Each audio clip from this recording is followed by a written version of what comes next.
감사하게도 정부의 탁월한 지도와 국민들의 자발적인 협조에 인해서 확진자가 58일 만에 10명대로 줄어들었고, 이번 4월 30일 석가탄신일부터 시작되어서 5월 5일 어린이날까지 이어지는 황금 연휴만 잘 지내고 나면 생활방역의 단계로 들어가지 않을까. 아이들도 다시 학교에 갈 수 있고 이런, 그러나 그럼에도 불구하고 교회는 여전히 지금처럼 모여야 되지 않을까라는 생각을 합니다.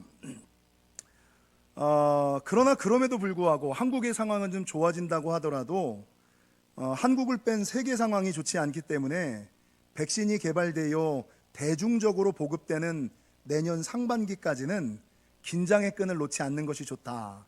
이게 이제 전염 전문가들의 의견입니다. 세상 사람들은 어떠한지 모르겠지만 이번 사태를 지나면서 믿음의 사람들은 코로나19를 통해서 하나님이 말씀하시는 것이 무엇일까? 이번 코로나19를 통해서 하나님이 나에게 말씀하시는 것이 뭐지? 나에게 원하시는 것이 뭐지? 하나님의 뜻은 뭐지? 하나님의 섭리는 뭐지?를 물어야 되지 않을까라는 생각을 합니다.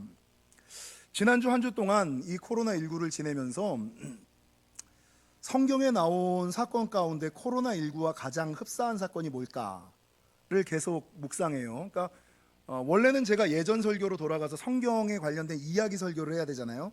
이야기 강해 설교를 해야 되는데 코로나19라는 사태를 지나면서 끊임없이 하나님께서 나와 우리 교회와 인류를 향한 메시지가 있을 것이다. 그 뜻이 무엇일까를 묵상을 하는데, 지난 한 주간 이 코로나19와 성경에 나타난 사건 가운데서 가장 유사한 사건은 예전에도 제가 많이 말씀드렸습니다만 애굽의 10가지 재앙, 그리고 그 10가지 재앙 가운데서도 하나님께서 유월절의 은혜를 허락하여 주시고 고센의 축복을 허락하여 주셔서 믿음의 사람들은 피하게끔 면하게끔 해주셨다. 또 말씀을 묵상하는데 이 코로나19랑 가장 유사한 사건이 오늘 본문의 노아의 홍수 사건이 아닐까라는 생각을 하게 됩니다. 여러분, 창세기 6장 1절에 보면 성경은 뭐라고 증거하고 있냐면 사람이 땅 위에서 번성하기 시작할 때에 사람들이 이제 먹고 살만해지는 거예요. 번영하고 번성하고 풍성해지는 거예요. 그러면 하나님의 은혜로 번영하고 번성하면 대부분의 사람들이 하나님의 은혜입니다. 더욱 하나님께 기도하고 더욱 하나님께 예배하면 좋을 텐데 인간은 연약한 존재인지라 번영하고 번성하고 풍성하고 안정되면 하나님께서 기도거리를 안 주시면, 기도할 문제를 안 주시면 얼마나 좋아요. 그럼 기도거리가 없을 때는 위기의 상황을 대비하여 지난주 설교처럼 흉년을 대비하여 풍년의 때에 기도를 좀 쌓아놓으면 좋겠는데, 오늘 본문 2절에 성경은 뭐라고 증거하느냐? 하나님의 사람들이 사람의 딸들의 아름다움을 보고 자기들이 좋아하는 모든 여자를 아내로 삼는지라. 이게 무슨 말이에요? 먹고 살만해지니까 하나님의 말씀대로 하나님의 뜻대로 살기보다는 자기 생각대로 자기 방법대로 살아가더라. 육신을 쫓아 세상을 쫓아 살아가더라, 이 말인 거예요. 먹고 살만해지니까, 기도할 거리 없으니까. 그러니까 3절에 보니까 하나님이 뭐라고 말씀하시냐면 여호와께서 이르시되 나의 영이 영원히 사람과 함께하지 아니하리니 이는 그들이 육신이 됨이라. 이게 뭐예요? 먹고 살만해지니까 사람들이 영적인 세계를 추구하지 아니하고 육적인 세계, 세상적인 것들을 쫓아다니니까 내 영이 이제부터는 너희가 육신화 세속화되니 내 영이 더 이상 너희와 함께하지 못할 것이다. 그래서 예전에는 성령 충만하고 예전에는 은사 충만하고 예전에는 능력 충만했던 사람들에게서 하나님의 영이 떠나가 버리니까 어떤 인생이 돼요? 사울과 같이 이가봇 인생이 되는 거예요. 하나님의 영이 떠나가는 인생. 그러니까 여러분, 하나님과 교제하지 않는 거예요. 더 이상 영적인 것들을 추구하지 않는 거예요. 요즘 시대에 누가 영적인 것들을, 내세의 삶을, 영혼의 삶을 누가 추구합니까? 그러니까 어떤 일들이 있었냐면 성경은 증거하기를 세상이 부패하고 세상이 타락하고, 오늘 본문에 보니까 그 부패하고 타락한 세상을 보시면서 하나님께서 근심하시고 한탄하셨더라. 그리고 이 부패하고 타락해가는 세상을 정화하기 위하여 하나님이 선택하신 것이 뭐예요? 홍수였다. 홍수를 통하여 이 세속화되어 가고 이 하나님에게서 멀어지는 육적으로 변해가는 세상을 정화시키더라. 여러분, 재밌는 것은요, 노아의 방주 당시에 비가 며칠이 왔냐면 40일이 왔어요. 비가 40주야로 내렸고, 이 40주야 동안 내렸던 비가 세상에서 150일 동안 꽉 차 있었어요. 그리고 이 꽉 차 있던 비가 점점 줄어들어 가지고 노아와 노아의 가족들이 다시 예전의 삶으로 돌아가는데 걸렸던 기간이 얼마냐면 1년하고 2주 정도예요. 어떤 사람은 371일이라 그러고 어떤 사람은 377일이라 그러고. 그러니까 아까 말씀드렸던 것처럼 코로나19가 발생하여서 모든 세계를 잠식하고 정점을 찍고 이것들이 줄어들어서 과거의 삶으로 회귀하는 데 걸리는 기간이 전문가들은 1년 정도를 보고 있거든요. 최소한 1년 정도. 한 1년 조금 넘게 걸리지 않을까, 1년 6개월 정도 걸리지 않을까라는 생각을 하는 거예요. 이걸 보면서 어쩌면 이 시대에 그 옛날 하나님께서 세상의 패역함을 노아의 홍수로 정화시키셨듯이 하나님께서 코로나19를 통하여 우리에게 말씀하시는 것이 있지는 않을까. 여러분, 제가 자주 말씀드리는 성경의 진리 가운데 한 가지가 이거죠. 하나님은 결코 예고 없이 경고 없이 심판하지 아니하시고. 기억나시죠? 많은 사람들이 어려움을 당하고 나면 하나님 왜 그때 말씀하지 않으셨어요? 목사님 왜 그때 얘기해 주지 않으셨어요? 무슨 얘기를 안 해요? 다 얘기했지. 근데 문제는 뭐예요? 그 상황 가운데 있는 사람들이 그 말을 못 듣는 거예요. 하나님은 결코 예고 없이 경고 없이 심판하지 않으세요. 믿으셔야 돼요. 그리고 심판하실 때에 피할 길을 내시며, 하나님은 결코 예고 없이 경고 없이 심판하지 아니하시고 심판하실 때에 피할 길을 주시며, 세 번째, 심판하시고 난 이후에는 반드시 회복을 약속하신다. 이게 하나님의 약속이고 진리의 말씀 가운데 하나거든요. 여러분, 이 진리가 오늘 본문에도 그대로 적용이 되죠.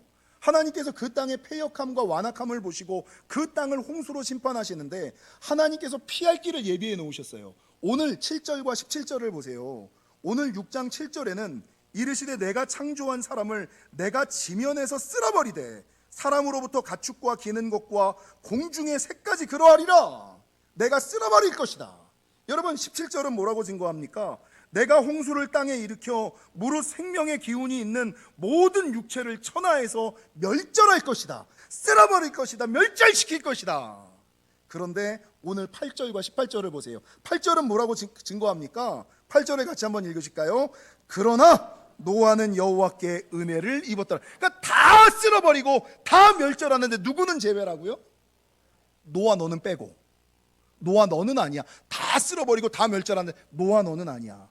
여러분, 17절 내가 모든 것을 멸절할 텐데 18절에도 또 어떤 단어가 있냐? 그러나 너와는 내가 내 언약을 세우리니 너는 내 아들들과 내 아내와 내 며느리들과 함께 그 방주로 들어가고 혈육 있는 모든 생물은 너는 각기 암소 한 쌍씩 방주로 이끌어들여 너와 함께 생명을 보존하게 하되, 세상을 멸절하지만 너는 너와 함께한 생명들은 내가 생명을 보존하게 할게.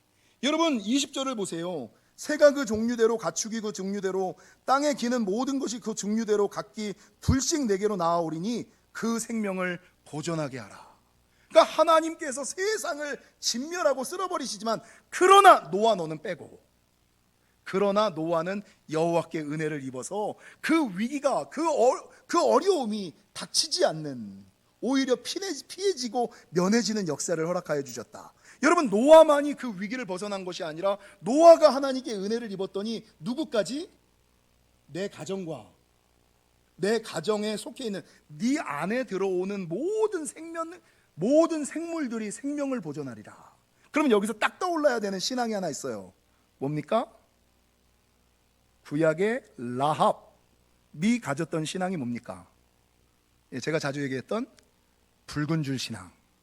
라합이 모두가 다 하나님 반대편에 섰을 때 여리고성에서 이 기생 라합이 하나님 편에 서서 하나님의 일에, 하나님 집 앞에 붉은 줄을 내렸더니 라합만 사는 것이 아니라 라합의 가정 안에 있었던 모든 생명들이 이 여리고 전쟁에서 살아나는 은혜가 있었다. 그래서 여러분, 한 가정과 가문에는 이 붉은 줄 신앙이 있어야 돼요. 누구라도 한 명은 잘 믿어야 돼요. 누구라도 한 명은 꿋꿋해야 돼요. 이게 파수꾼 신앙이고, 이게 붉은 줄 신앙이고, 이게 영적 기둥 신앙이에요. 근데 힘들고 어렵다고, 왜 내가 영적 기둥이고, 왜 목사님 내가 붉은 줄 신앙이고, 왜 나만 깨어서 기도해야 됩니까? 이런 생각이 들고, 영적 기둥의 역할, 붉은 줄 신앙, 파수꾼의 영성을 가진 사람이 기도하기를 멈추고 영적 기둥의 역할을 감당하지 않으면 어떻게 돼요? 집안이 풍비박산 나는 거예요. 그래서 여러분, 힘들고 어렵더라도 오늘 본문의 노아 한 사람이 하나님께 은혜를 입었더니, 노아가 살 뿐만 아니라 노아의 가정과 노아에게 들어온 모든 생물들이 생명을 보존한 것처럼, 라합 하나가 하나님 앞에서 바른 결정을 내렸더니 라합 안에 들어온 모든 생명이 전쟁 가운데서 목숨을 건진 것처럼, 조금 힘들고 어렵더라도 가정에 하나님께서 붉은 줄 신앙으로 부르신 사람들이 있어요. 영적 기둥으로 부르신 사람들이 있어요. 여러분, 굳건하셔야 됩니다. 강건하셔야 됩니다. 든든하셔야지 됩니다. 여러분, 그렇게 한 사람이 하나님 앞에서 은혜를 입었더니, 제가 지난주에 말씀을 묵상하는데, 하나님이 세상을 쓸어버리고 멸절시킬 때, 그러나 노아는 여호와께 은혜를 입었더라. 하나님께 한 사람이 은혜를 입었더니 가정과 모든 생명이 살아난 것처럼, 그 말씀에 제가 어떤 말씀을 했냐면, 그러나 도안이는 여호와께 은혜를 입었더라. 여러분, 따라하셔야지 돼. 그러나 도안이는 여호와께 은혜를 입었더라. 예, 자기 이름을 넣으셔야죠. 세상의 환난과 풍파와 힘들고 어려운 일이 있어도 내가 여호와께 은혜를 입으면 나와 내 가정과 나와 함께한 모든 생명들이 생명을 보존하는 은혜가 있다. 여러분, 성경에서 여호와께 은혜를 입은 사람들이 되게 많은데, 구약의 가장 대표적인 사람은 노아고, 신약의 가장 대표적인 사람은 마리아예요. 천사가 마리아에게 인사할 때 은혜를 입은 자여 평안하니요, 이렇게 인사를 하죠. 여러분, 노아가 여호와께 은혜를 입었더니 가정과 가문을 구원할 뿐만 아니라 인류의 새로운 역사를 시작하잖아요. 마리아가 여호와께 은혜를 입었더니 어떤 역사가 있습니까? 여러분, 예수님을 잉태하고 출산하여 하나님의 구원 역사를 새롭게 쓰잖아요. 그러니까 내가 한 사람 여호와께 은혜를 입으면 어려움을 이길 뿐만 아니라 새로운 인생의 장이 시작될 수 있다. 믿으십니까? 나 한 사람 은혜 입으면, 나 한 사람 은혜 받으면 나뿐만 아니라 내 가정과 가문과 내 안에 있는 모든 것들이 어려움 가운데서 건져지고 새로운 인생이 시작될 것이다. 성경에서요, 제가 지난 한 주 동안 성경에 하나님의 은혜를 입은 사람들을 쭉 찾으면서 하나님께 은혜를 받는 방법, 어떤 사람에게 하나님이 은혜를 주실까, 어떤 사람에게 하나님께서 은혜를 주시지 않을까, 이걸 제가 성경 66권에서 찾았어요. 하나님께서 은혜를 베푸시는 사람의 종류가 세 종류, 하나님께서 은혜를 베풀지 않는 사람의 종류가 두 종류, 세 종류, 두 종류가 있어요. 여러분, 하나님께서 어떤 사람에게 은혜를 베푸실까요? 첫 번째, 옆 사람이랑 인사하겠습니다. 겸손합시다. 여러분, 성경은 뭐라고 증거하느냐? 잠언 3장 34절, 진실로 그는 거만한 자를 비웃으시며 겸손한 자에게 은혜를 베푸시나니. 야고보서 4장 6절, 그러나 더욱 큰 은혜를 주시나니 그러므로 일러스되 하나님이 교만한 자를 물리치시고 겸손한 자에게 은혜를 주신다 하였느니라. 베드로전서 5장 5절, 젊은 자들아 이와 같이 장로들에게 순종하고 다 서로 겸손으로 허리를 동이라. 하나님은 교만한 자를 대적하시되 겸손한 자들에게는 은혜를 주시느니라. 그래서 여러분, 언제부터 하나님의 은혜가 떠나느냐? 자기를 자랑하고 교만할 때, 자기도 좀 안다고, 자기도 좀 다녔다고, 자기도 좀 배웠다고, 자기도 좀 가졌다고 교만해질 때, 어깨가 빳빳해지는 그 순간. 그래서 여러분, 성경에는 겸손한 자에게 은혜를 베푸시는데, 이 겸손한 자를 이야기하는 앞에 꼭 따라오는 게 있어요. 교만한 자를 뭐 한다고요? 교만한 자들을 내버려 둔다라고 말씀하지 않아요. 교만한 자들을 뭐 한다고요? 대적하시고. 그래서 여러분, 예수님을 가장 닮은 성품이 뭐예요? 온유함과 겸손함. 늘 그냥 막 뭐라 그래도 에이, 오래간만에 따라해 볼까요? 그럴 수도 있지. 아유, 몰라서 그렇지. 그러려니 그냥 그러려니. 에휴, 몰라서 그렇지. 저 양반이 은혜 없으니까 그렇지. 하나님 모르니까 그렇지. 온유하고 겸손한 제가 잘못했습니다. 제가 죄송합니다. 여러분, 반대로 사단의 속성이 뭐예요? 하나님을 반하는, 하나님이 가장 싫어하시는 죄, 교만한 거 아니에요? 나도 목사님, 나도요, 뭐 이거, 나도 이 교회를 다닐 만큼 다니고 배울 만큼 배우고 읽을 만큼 읽고, 이 교만한 거. 그래서 여러분, 성경은 교만한 자들을 내버려 주신다라고 얘기하지 아니하시고 교만한 자들을 대적하시고 겸손한 자들에게는 은혜를 베푸신다. 그래서 여러분, 은혜를 노아처럼 은혜를 입으시려면 겸손하셔야지 돼요. 두 번째, 하나님께서 어떤 사람들에게 은혜를 베푸시느냐? 느헤미야 1장 11절, 주여 구하오니 귀를 기울이사 종의 기도와 주의 이름을 경외하기를 기뻐하는 종들의 기도를 들으시고 오늘 종이 형통하여 이 사람들 앞에서 은혜를 입게 하옵소서 하였더니 그때에 내가 왕의 술관원이 되었느니라. 언제 하나님께서 은혜를 베푸세요? 기도할 때. 욥기 33장 26절, 그는 하나님께 기도함으로 하나님이 은혜를 베푸사 그로 말미암아 기뻐 외치며 하나님의 얼굴을 보게 하시고 사람에게 그의 공의를 회복시키시느니라. 그러니까 하나님이 은혜를 베푸시는 첫 번째 사람은 겸손한 사람, 두 번째는 뭐예요? 너무 겸손만 하시면 안 돼요. 뭘 하셔야 돼요? 기도하셔야 돼요. 겸손한 사람, 기도하는 사람. 세 번째가 뭔지 아세요? 세 번째는요, 신명기 5장 10절, 나를 사랑하고 내 계명을 지키는 자에게는 천대까지 은혜를 베푸느니라. 열왕기상 8장 23절, 이르되 이스라엘의 하나님 여호와여, 위로 하늘과 아래로 땅에 주와 같은 신이 없나이다. 주께서는 온 마음으로 주의 앞에서 행하는 종들에게 언약을 지키시고 은혜를 베푸시나이다. 이게 무슨 말이에요? 역대하 6장 14절, 이르되 이스라엘의 하나님 여호와여, 천지에 주와 같은 신이 없나이다. 주께서는 온 마음으로 주의 앞에서 행하는 주의 종들에게 언약을 지키시고 은혜를 베푸시나이다. 언제 하나님께서 언약을 지키시고 은혜를 베풀어요? 하나님의 말씀대로 살 때, 하나님의 말씀에 순종할 때. 그래서 여러분, 오늘 창세기 6장에 보면 하나님께서 모두를 진멸하고 모두를 멸절할 때 노아에게는 은혜를 베푸시잖아요. 근데 노아가 왜 은혜를 받았는지가 성경에 나오는데 9절이에요. 이것은 노아의 조건이라 노아는 의인이요. 의인이 뭐예요? 믿는 사람 아니에요. 우리도 의인이잖아요. 믿는 사람. 믿음이 의예요. 근데 그 다음 뭐라고 증거하느냐? 당대의 완전한 자라 그는 하나님과 동행하였음. 이게 무슨 말이에요?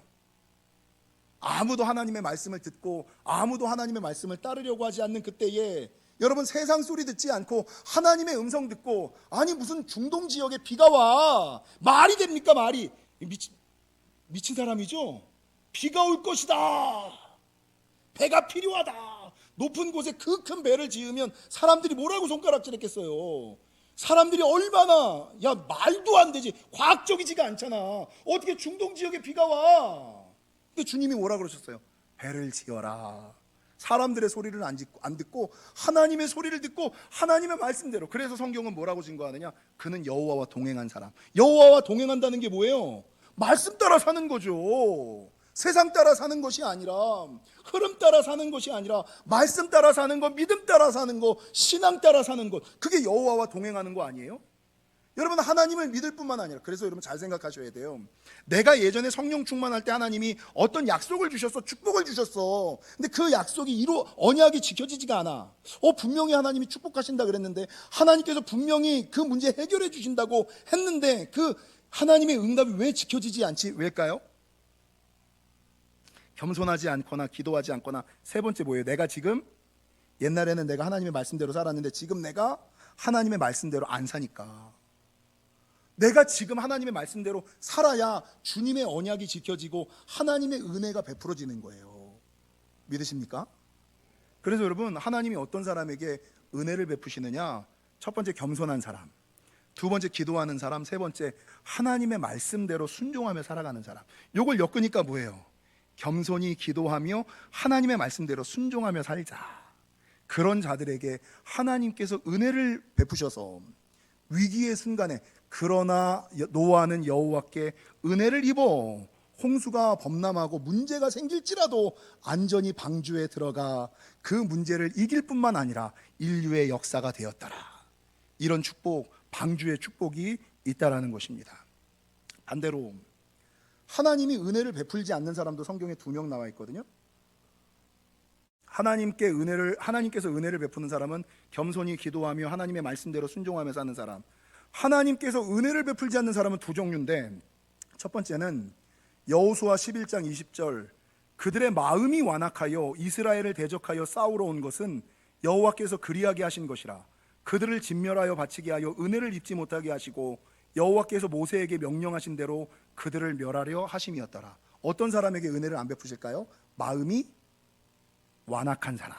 여러분, 마음이 완악하다는 것은요, 내 마음이 악으로 꽉 찼다는 것을 의미하기도 하지만, 이거는 여러분 믿는 사람 중에 악으로 마음이 꽉 찬 사람 있어요? 예, 우리 예수 믿는 사람들은 조금 악해도 완전히 악하지 않아요. 그죠? 아닌가 보네. 여러분, 조금 악해도 완전히 악하진 않아요. 우리 예수 믿는 사람들이 이렇게 못된 사람들이 아니에요. 근데 여기서 말하는 완악이 뭘까요? 자기 생각대로 사는 사람, 자기 고집대로 사는 사람, 더 이상 하나님의 음성을 들으려고 하지 않는 사람, 자기 생각이 옳다고, 자기 경험이 맞다고, 자기가 아는 것이, 그래서 하나님의 음성을 더 이상 듣지 않으면서 내가 지금까지 살아온 게 맞아, 내가 지금까지 경험한 게 맞아, 자기 생각대로 자기 고집대로 살아가는 사람들이 완악이에요. 그래서 완악한 사람. 그래서 여러분, 신약에 예수님께서 바리새인들과 사두개인들에게 이 독사의 자식들아, 이 회칠한 무덤아라고 욕할 때 바리새인들과 사두개인들이 죄를 많이 지었어요? 아니요, 전혀 안 졌어요. 우리보다 훨씬 낫죠. 근데 바리새인들과 사두개인들의 약점이, 죄가 뭐였어요? 자기 성경 많이 안다고, 자기 교회 오래 다녔다고, 내가 아는 게 맞다는 거야. 주님이 오셔서 하늘의 진리를 들려주는, 아니요, 내가 아는 게 맞아요, 내가 경험한 게 맞아요. 더 이상 하나님의 음성을 듣지 않으려고 살아가는 것, 자기 고집대로 세상 흐름대로 살아가는 것, 이게 완악한 거예요. 두 번째, 하나님께서 은혜를 베풀지 않는 사람은 예레미야 16장 13절, 내가 너희를 이 땅에서 쫓아내어 너희와 너희 조상들이 알지 못하던 땅에 이르게 할 것이라. 너희가 거기서 주야로 다른 신들을 섬기리니 이는 내가 너희에게 은혜를 베풀지 아니함이라 하셨다라. 하나님이 어떤 사람에게 은혜를 안 베풀어요? 첫 번째, 완악한 사람. 두 번째, 우상 숭배하는 사람. 그래서 여러분, 장난으로라도 토정비결, 오늘의 운세, 타로점 이런 거 보지 마세요. 혹시나 집사인데 무당들이랑 친하고 무당집 찾아다니는 사람 있어요? 예. 하나님께서 은혜 베풀지 않으세요. 하나님께서 언약을 지키지 않으세요. 하나님만 섬기셔요. 그래서 하나님께서 결코 은혜를 베풀지 않는 2종류의 사람, 완악한 사람. 두 번째, 우상 숭배하는 사람. 하나님이 은혜를 베푸시는 3가지 사람, 하나님이 은혜를 베풀지 않는 2종류의 사람. 이번 코로나19를 지내면서 우리가 예전에 알지 못했던 코로나로부터 나와 내 가정을 지키는 철칙이 2가지가 생겼어요. 그게 첫 번째가 뭐예요? 지금 우리가 하고 있는 사회적 거리두기, 소셜 디스턴싱, 사회적인 거리두기. 지금 사회적인 거리를 2m씩 두고 앉아 계신 거예요. 그리고 그 다음에 우리나라에서는 이걸 별로 안 하지만 다른 나라에서는 이걸 되게 많이 강조하는 게 한 가지가 있어요. 그게 뭘까요?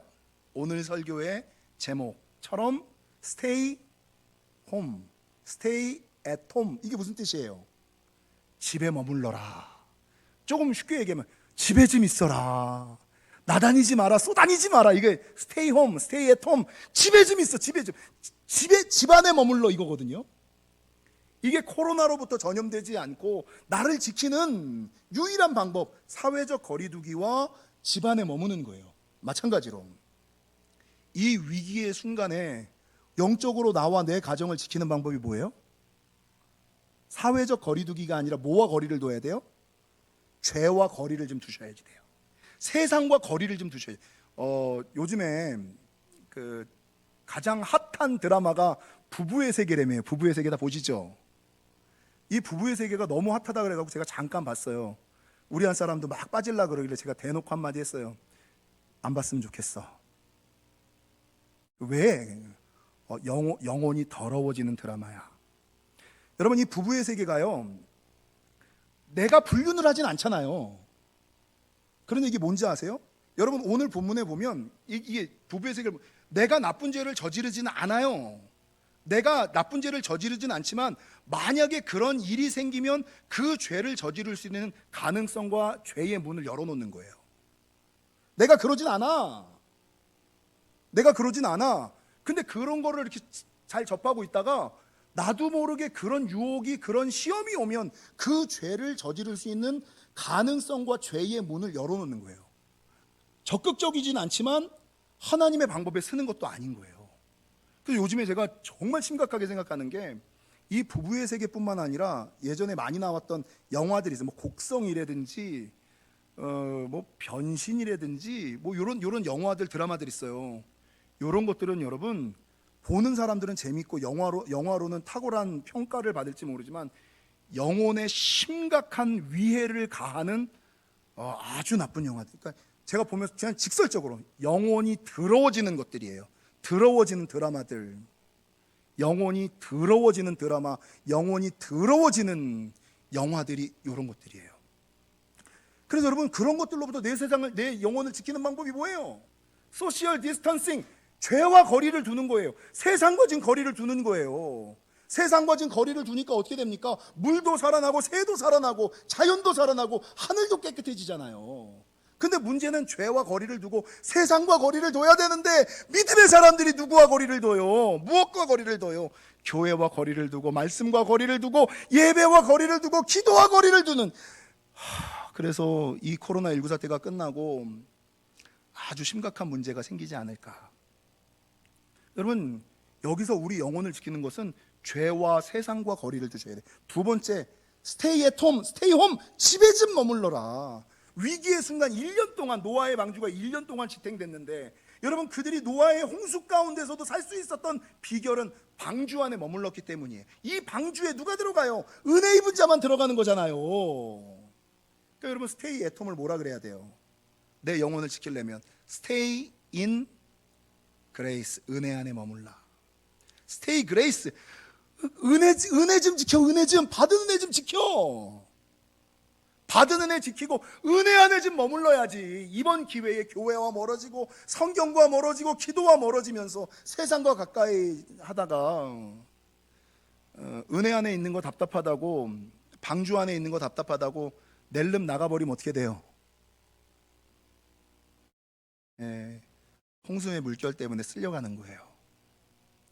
사랑하는 성도 여러분, 고린도후서 9장 8절, 하나님이 능히 모든 은혜를 너희에게 넘치게 하시나니 이는 너희로 모든 일에 항상 모든 것이 넉넉하여 모든 착한 일을 넘치게 하게 하려 하심이라 는 말씀처럼 하나님은 우리에게 은혜를 베풀려고 그냥 선물을 주려고 막 기다리시는 분, 막 은혜 주고 싶어 하시는 분이에요. 히브리서 4장 16절, 그러므로 우리는 긍휼하심을 받고 때를 따라 돕는 은혜를 얻기 위하여 은혜의 보좌 앞에 담대히 나아갈 것이라. 하나님은 은혜 주기를 원하시는 분인데 은혜의 보좌 앞에 나오는 자에게만 은혜를 주세요. 근데 요즘에는 은혜의 보좌 앞에 나가기가 너무나 어려워. 그래서 예전에 히브리서 4장 16절 말씀을 묵상하면 여기서 다가오는 은혜가 은혜의 보좌거든요. 근데 요즘에 부딪히는 말씀이 뭐예요? 은혜의 보좌 앞에 담대히. 예전에는 교회 오는 거 아무것도 아니었잖아요. 근데 요즘엔 교회 한번 오려면 담대한 신앙만이 올 수 있어요. 담대해야지만 올 수 있어요. 행여나 혹시나 코로나가 영지교회도 퍼지고 담대하지 않으면 은혜의 보좌 앞으로 나올 수 없는 시대를 우리가 살고 있어요. 그래서 은혜의 보좌 앞에 담대히 나아갈지라, 이 말씀이 이게 진짜 말세에 하나님께서 우리에게 원하시는 것이 아닐까, 바라시는 것이 아닐까라는 생각을 너무나 많이 합니다. 사랑하는 성도 여러분, 세상이 진멸되고 쓸어버릴지라도 하나님께서는 피할 길을 주시고, 그러나 노아는 여호와께 은혜를 입어 노아뿐만 아니라 그 가정과 그에 속한 모든 생명이 보존된 것처럼 저와 여러분도 하나님께 은혜 좀 입으시고 은혜 좀 받으시고, 조금 답답하고 힘들어도 스테이 홈, 스테이 인 그레이스, 은혜 안에 머무셔서 이 코로나19의 위기를 능히 이기시고 코로나가 끝났을 때 오히려 더욱 강건한 신앙으로 변화되시는 저와 여러분이 되시기를 주님의 이름으로 간절히 축원합니다.